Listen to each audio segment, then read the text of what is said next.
I'm sure you all have seen those comments on Valorant's official post, always talking about a replay system. At first, it was funny because it was our way of reminding Riot we didn't forget about their promises of one. But I think it's kind of gotten out of hand, and it might be too late. This whole replay system topic has poisoned the community's mind to a point that people think it will change and fix Valorant. That for whatever reason, it should be priority number one. Don't get me wrong, I think it's weird that Valorant doesn't have one, but games like Overwatch, CSGO, and even Fortnite, freaking Fortnite does. However, I played those games and I don't use their replay system all that much. Plus, we already have apps that records our VODs pretty well. But let's play a game of Would You Rather, where I name some features and you say, would you rather have this or a replay system? I think there's like 3 to 4 items I will mention that would be better than a replay system. Items I think we as a community should press Riot on rather than just leaving some cringy comments on videos and posts that aren't even an official Valorant channel. At the end of the day, we have a voice and Riot listens to the community and applies our feedback in the games. Sometimes it takes a while, but they do listen. I've seen and been a part of gaming communities where the devs legitimately don't talk to their players. I remember CSGO for a long time didn't fix some of their issues in their games before Valorant came out. So here's a question. How long has the SIG been okay? And you're telling me 3 days after Valorant comes out, we're hauling ass now all of a sudden? Huh? We're just kicking it into high gear and fixing something we hated forever? Okay, all right. Yeah, I see you. No one's falling for it right now, brother, okay? You better hope Valorant fails. Obviously, in a perfect world, the answer to some of these things I will mention should be both, but I want to remind people that there are other issues that we should be asking Riot to fix. Nonetheless, let's play this game. The first thing I want to mention is I've seen pros like Durka ask for us to be able to enter the practice range while we wait for matchmaking to do its thing. And when I first saw this, I was like, wow, this is like an amazing idea. Why hasn't Riot done this yet? And then I started thinking, why even stop there? Riot is a billion-dollar company, and if you're asking us to pay $90 for a skin bundle, let's think outside the box and go even further beyond just a practice range. Why not just let people enter a deathmatch, but it's like the warm-up portion of it, similar to like how Fortnite does it before people load into the map, where people could just practice their aim, stay warm, or just goof off, instead of just sitting in the lobby looking at your player card. This will affect a lot more people, especially those in the high ranks. I've been in streams of high-ranked people like Finesse, KDAW, and even Cidion, where sometimes their queues can last anywhere from 5 to 10 minutes.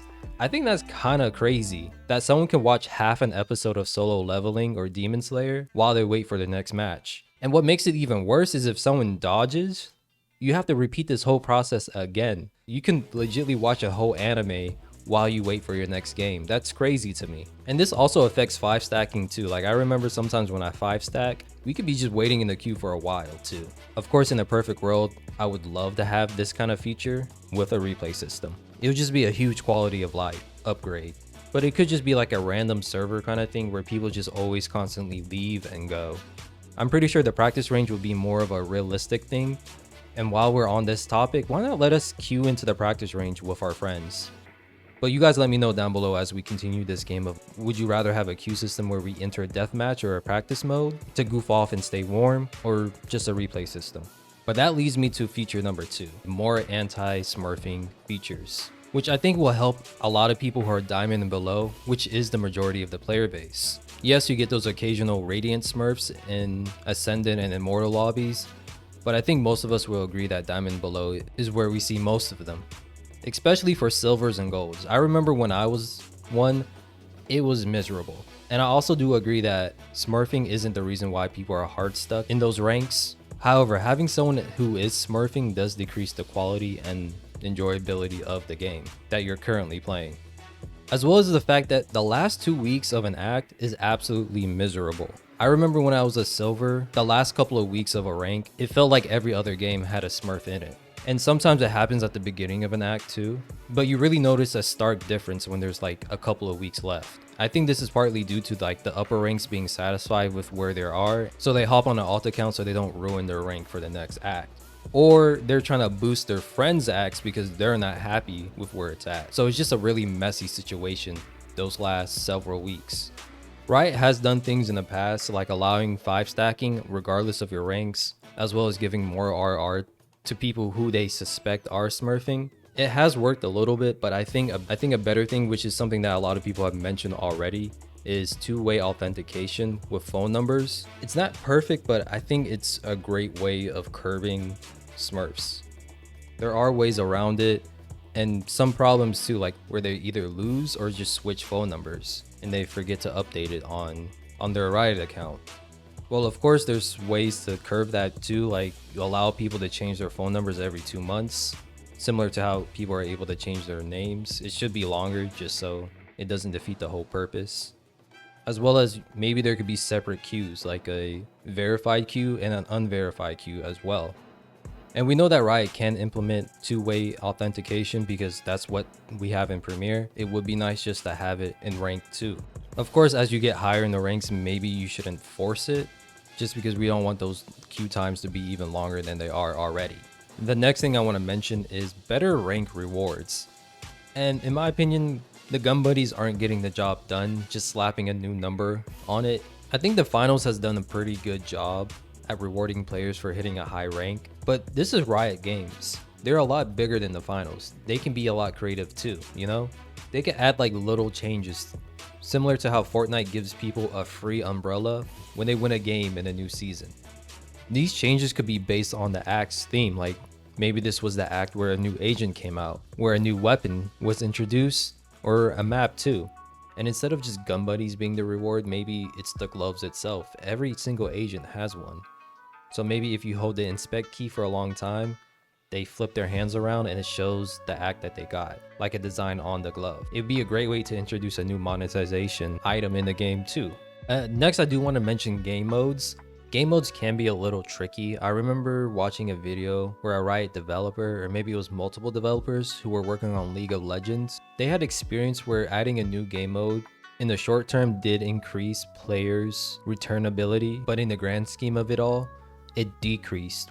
And then you also run into the problem of too many game modes, which could split the player base and increase queue times as well.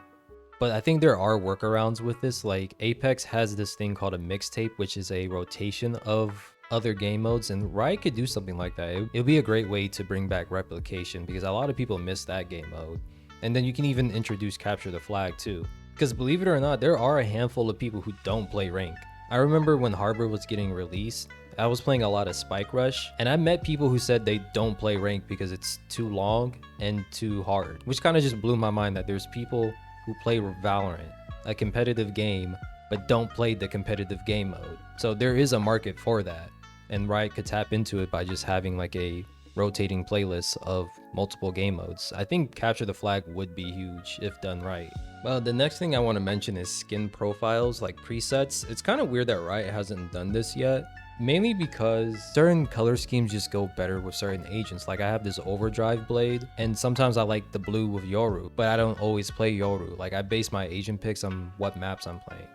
On Breeze and Icebox, I always play Viper. On Bind and Split, I always try to play Raze. And unfortunately, we don't know what maps we're going to be playing when we queue in. So having a preset based on what agents that we use would be cool. We already have like presets for agent keybinds, so it just makes sense for us to have it with skins because Riot actually profits off of this, and it could entice people to use their Radianites even more. I'm sitting on a whole mess of it. This is probably not more important than a replay system, but I think it could be more beneficial to Riot than a replay system for their bottom line. And now we could talk about like custom maps or servers similar to what CSGO has. I've been hesitant to push this in the past because I'm not too sure how many people will actually enjoy this, but like I mentioned beforehand, there are people who play Valorant and they don't do it for the competitive mode. So I'm sure this is another market that Valorant can tap into, especially since they're going to be getting into mobile and consoles, which a lot of people who do play on console and mobile are just casual gamers anyways. And custom maps as well as servers can really satisfy those kind of customers. We see that CSGO has a large surfing community, and then this could even create like a speedrunning community, honestly. There's so many people out there who have fun with Raze movement. We already have like an only up version of Valorant, but there could be better ones that the community makes. But you guys let me know down below if you like this feature or not. And another thing is just more crossover events. It's kind of weird that Riot hasn't really been doing too much of this. It could really help get people back into playing the game. Like, I'm kind of upset that I wasn't playing Valorant when Arcane came out and they did that collab event, because the Gun Buddy and the Sheriff is still pretty cool and one of the rarest items in the game. But just looking at Fortnite gets me all the time when they have a cool collab, like when they did Dragon Ball Z as well as the Peter Griffin skins. I always come back to Fortnite because I'm like, okay, I kind of like this. There's a lot of potential where Valorant could do anime collabs. Like the crossover between people who like Valorant and anime is pretty large already, and you can have like maybe a separate game mode based on that, or certain map changes, like small little map changes based on the show or IP that you're collabing with. Lastly, I want to mention like hiding your status. Sometimes I just don't want people to know how addicted I am to Valorant. And plus, I think this could help pros who are trying to like scrim and trial players keep it more hidden. But even then, they could just make alt accounts, but maybe they're just too lazy. I don't know. And there's another app, I think it's called like Disguise, that you can download that's supposed to like hide your status, but it doesn't work all the time. There's so many times where it's just broken. And it would be nice if Valorant just had an option for us to hide our status, where we can just be invisible, load up a game, and not really have to worry about people trying to like force us into a 5-stack kind of beat. But yeah, these are the features that I mentioned. Again, let me know down in the comments, would you rather have one of these or a replay system? Of course, in a perfect world, I think a lot of these, the answer would be both. And the main reason why I made this video was so that we as a community can be vocal on what matters to us most, because I think stuff like Smurfing affects the majority of the player base. A lot of us would really like the idea of like queuing into like a death match or even the practice range while we wait for matchmaking to do its thing, things like that. And if I miss any other features that you guys think would be cool, let me know down below in the comment section, and hopefully we can try to pressure more people to get these features into Valorant.